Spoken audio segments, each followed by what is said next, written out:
Hi guys, welcome to our mini blog. ఇవాళ దొండకాయ మసాలా ఎలా చేయాలో చూపిస్తాను రండి. ఫస్ట్ నీట్గా వాష్ చేసుకోవాలి దొండకాయలని. ఇలా దొండకాయలన్నీ ఇట్లా వంకాయకి ఎలా మనం కాట్లు పెట్టుకొని ఇట్లా ఎలా చేస్తామో అలాగే చేయాలి. ఒక పొయ్యి మీద ఆనియన్ని కాల్చుకోవాలి. కడాయి పెట్టుకొని ఈ దొండకాయలు మనం ఫోర్ ఫోర్ ఆయిల్ పోసి ఈ ఫోర్ ముక్కలు చేసాం కదా, అవి ఈ ఆయిల్లో కొంచెం సేపు మగ్గనివ్వాలి. ఈ దొండకాయలో కొంచెం అంతా సాల్ట్ వేసుకోవాలి.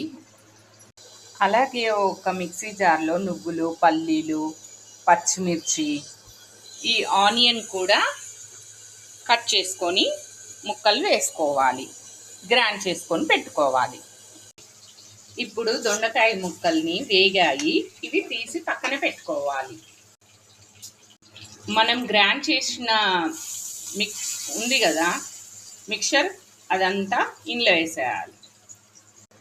దీంట్లోనే అల్మెల్లిగడ్డ పేస్ట్, పసుపు, ధనియా పౌడర్, గరం మసాలా, కారం కూడా వేసుకోవాలి. మనం ఇందులోనే కొంచెం వాటర్ పోసుకోవాలి. ఇవి మనం ఆయిల్లో మగ్గించుకున్నాం కదా దొండకాయలు, అవి కూడా వేసేసి ఆయిల్ పైకి తేలేంత వరకు పెట్టుకోవాలి.